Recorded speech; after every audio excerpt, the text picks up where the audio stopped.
The emergency lights bathed the hallway in pulsing crimson, casting elongated shadows that trembled with each distant boom. Smoke coiled lazily from ruptured pipes overhead, the air a mixture of scorched plastic, iron, and blood. Sergeant Marcus Vance pressed his back to the cracked wall, rifle cradled in one arm, the other slick with his own blood. His breath came slow and controlled despite the tremors in his muscles. He'd counted the last 7 minutes by the rhythm of the creature's steps, four-legged, deliberate, and completely silent when it chose to be. The rest of his squad was gone. Thorne, Ramirez, Beck. Ripped apart. Not killed, displayed. Hung from ceiling girders, torsos split open, bones cleaned with surgical precision. Whatever was hunting them didn't kill for survival. It killed to make a point. The thing had landed 3 hours ago, dropped from orbit like a harpoon into the middle of terraforming Outpost Theta 9. No warning, no signal, just a meteor-shaped pod breaching the atmosphere and a screaming silence that followed. Comms went dead. Lights died. And then the hunt began. Marcus had seen things during his deployments, feral xenos on the Red Moons, chemical nightmares on Vortex 5, but nothing like this. This creature wasn't a beast. It was a professional, precise, calculating, curious. He checked the magazine on his rifle. 12 rounds left. Not enough. A faint sound, the drag of talons across composite flooring, echoed down the corridor. Not behind him. Above. His eyes flicked to the ceiling, where torn ducts hung like vines. Nothing. But the air had changed, colder, tighter, like the silence itself was listening. He stepped forward slowly, scanning. A flicker. Movement at the edge of the smoke, brief, but unmistakable. Not the full creature, just the suggestion of it. Wide shoulders, glinting eyes like molten coin slits, a shimmer that bent the light unnaturally. Cloaking tech, or something. Biological? Marcus didn't flinch. He didn't blink. Come on then, he murmured. It didn't charge. It didn't growl. It watched. He turned and walked away, calmly, boots crunching on shattered glass. Every instinct in his brain screamed to run, but he knew better. Predators love prey that runs. He led it deeper into the facility, toward the geothermal core access tunnels. The corridors narrowed there, the lighting flickered more violently, and there were fewer escape routes, for both of them. He needed that, needed it close. As he descended the maintenance ladder, a rusted rung gave way beneath his boot, sending a stab of pain up his leg. He caught himself before falling, wincing as the muscle in his side tore further. Blood leaked past his fingers, soaking into the fabric of his fatigues. He could feel the fever creeping in already, too much loss. He reached the tunnel floor. The lights here weren't red but bone-white and buzzing, some barely alive. Steam hissed from fractured coolant lines, clouding visibility. He moved to the center of the room and waited. The silence stretched. 5 seconds. 10. 30. A full minute.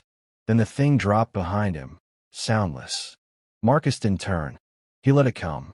The creature circled. Low, slow, no longer cloaked. Its body was covered in dark chitinous plating, etched with patterns that pulsed faintly.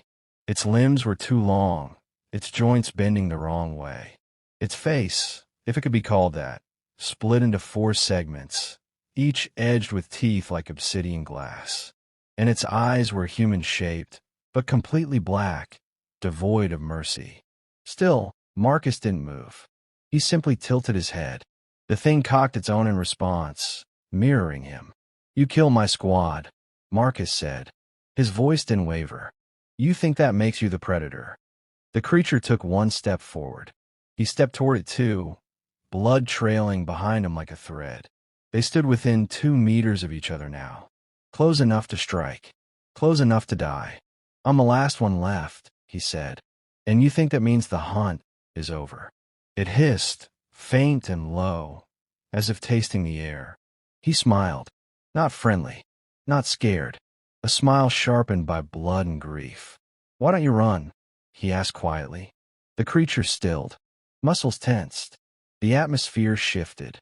Then it lunged forward and stopped, frozen mid-motion, inches from his face. Marcus hadn't flinched. He stared directly into the alien's unreadable eyes. "Why would I chase you twice?" Something flickered behind those black eyes. Not confusion, not rage. Something colder. Recognition. Marcus leaned closer. "You're not the first apex predator I've seen bleed." And with that, he turned his back on it and limped away, each step deliberate, each heartbeat daring it to strike. But it didn't. It followed, silent, cautious now, because something in the predator's world had just shifted. The prey had chosen not to run, and that, for the first time, made it afraid. Marcus didn't look back. He didn't need to. He'd set the game board. Now it was time to play. The geothermal access tunnels stretched like arteries beneath the facility, pulsing with the hum of deep earth machinery. The walls were slick with condensation that steamed where it touched Marcus's blood. He limped through the narrow passage, one hand pressed to his side, the other still gripping his rifle. Behind him, the creature followed, not close enough to strike, but never far enough to forget. Marcus had no plan, not really. Just instinct, shaped by years of combat and sharpened by the deaths of his squad. He needed time to think, time to bleed less, time to get the thing alone in the only place left in this dead facility where he might turn the tables. But every step burned now. His breath came harder, heavier. The infection from the gash was spreading faster than it should. Maybe that was its toxin. Maybe it didn't need to kill with claws or teeth if it could just watch you rot. Efficient. Clinical. He stumbled at a junction, caught himself on a valve wheel. The sound of his weight slamming into the pipe echoed down the corridor. He froze, rifle raised. The creature didn't rush him. It didn't need to. It watched. Always watching. He'd known soldiers like that. Snipers who didn't blink for hours. Men who could kill with a breath and disappear with a heartbeat. But this thing had patience that felt older, colder. Like it had studied war not as a necessity, but as a philosophy. Marcus ducked into a side corridor. It was narrower, darker, lined with coolant tanks that groaned under pressure. If he remembered right, these old lines ran directly beneath the facility's reactor array. Dangerous ground. Fragile ground. Perfect. He dragged a maintenance ladder over the entrance, a half-hearted barrier that wouldn't stop a child, let alone what stalked him. But that wasn't the point. He wanted it to feel invited. Inside the coolant bay, he collapsed against a tank, chest heaving. He didn't need it to die fast. He just needed it to come close enough to bleed. Then maybe, he could slow it down long enough to detonate the tanks. A small death for a big one. His eyes closed for half a second. When they opened, the ladder was gone. It was in the room. He didn't hear it enter. He never did. One moment it was an idea. The next, it was a fact. Marcus raised his rifle, but didn't fire. That would be too fast. Too loud. He needed it in the right place. It moved with slow confidence between the tanks, body partially cloaked again, light warping around it like a mirage. Its segmented limbs bent with quiet grace, each claw clicking against the floor like punctuation. Why hesitate? Marcus rasped. "I'm already dying." The creature paused. Then it tilted its head again, an oddly human gesture, as if parsing the meaning of the words rather than the threat. Marcus didn't look away. He couldn't afford to. "You're studying me." No reaction. Just stillness. "You didn't kill me when you had the chance. You could have torn me in half 4 times over." He coughed, spat blood. "You won't understand me." A low hiss issued from the creature's open maw. Not a snarl. Not anger. Language. He didn't understand the sound, but its intention felt pointed, measured. "I'm not the data you think I am," he whispered. "I'm a mirror." He reached in his belt, withdrew a detonator. Primitive. Wired. Manual. The charge was jury-rigged to one of the central tanks, barely stable. The creature saw it. Its posture shifted. Not fear, but interest. You'll walk away from this if I die. Learn from it. Use it. He pressed the detonator's switch halfway, stopping just short of detonation. But if I live, he said, voice barely audible, I make sure your species learns fear for the first time. It moved then, not toward him, but away. Slowly, thoughtfully, as if re-evaluating the equation. And for the first time, Marcus felt it. Uncertainty. He didn't smile. He didn't taunt. He just watched it fade back into the coolant fog. Steps soundless, presence retreating, but not gone. He didn't detonate the tank. Not yet. Instead, he slumped against it, blood now pooling at his side. Pain laced every nerve, and the cold crept into his limbs. But he was alive. Still the last human, standing in a facility full of death. Still bleeding. Still watched. And now the game had changed. Not prey. Not predator. Something else. The cold settled deep in Marcus's bones as the hours passed, if it was still hours.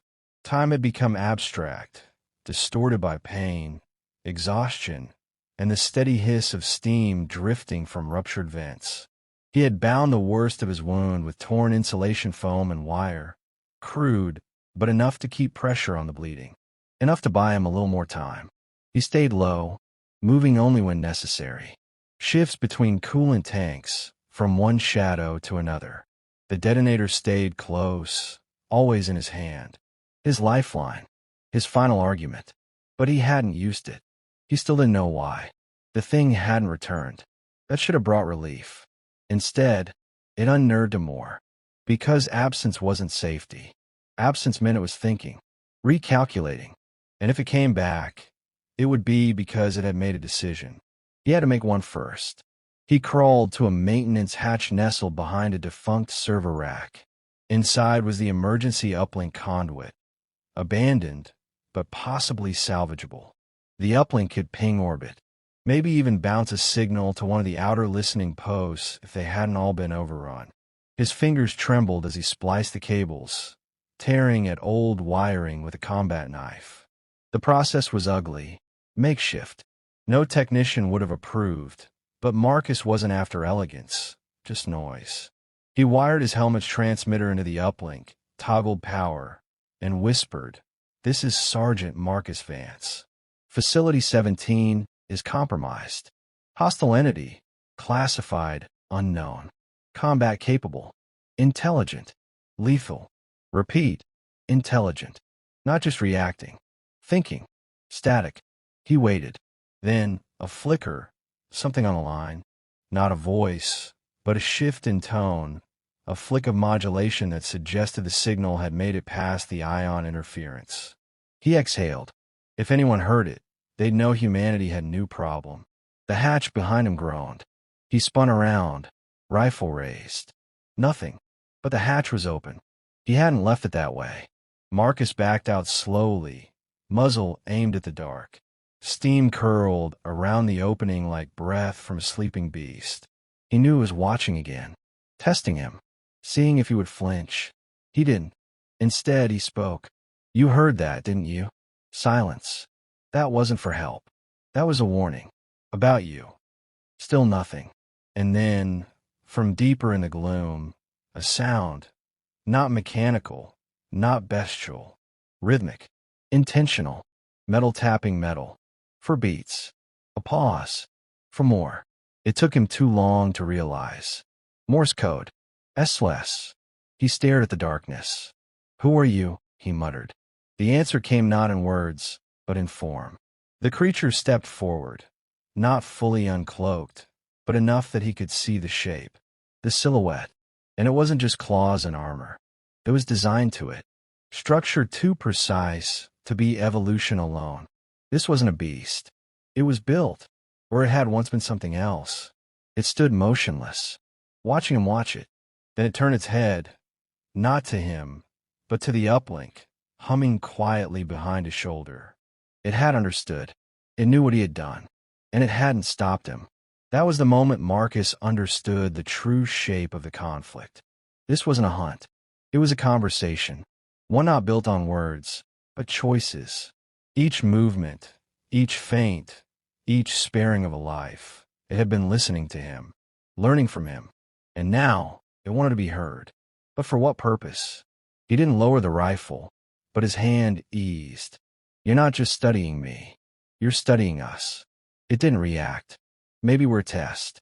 Maybe this facility, this whole damned war, it's not about territory or conquest. It's about classification.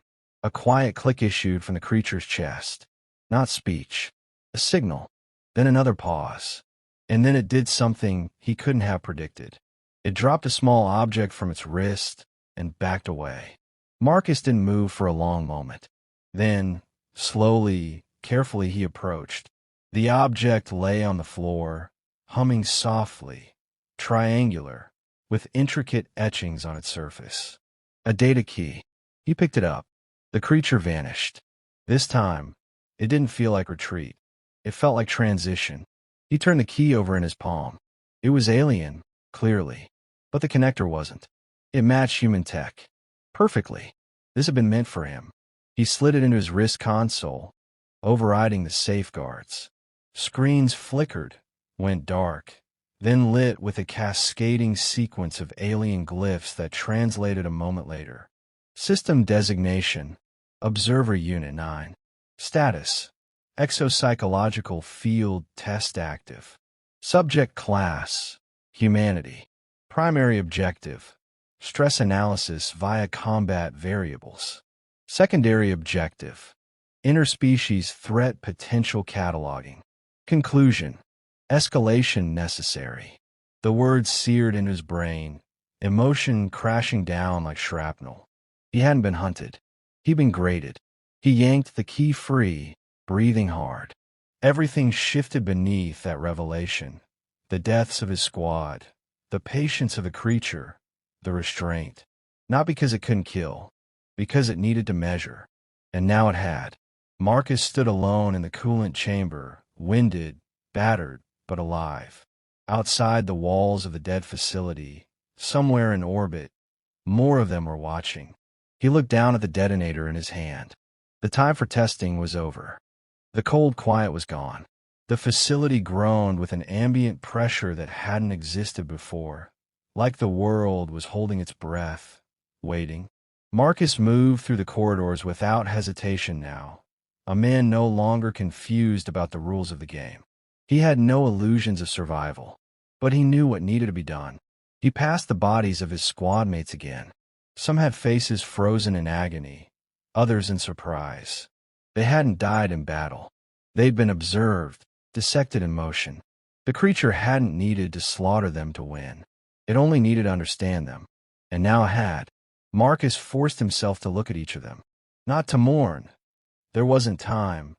But to remember. If he failed, their deaths would mean nothing.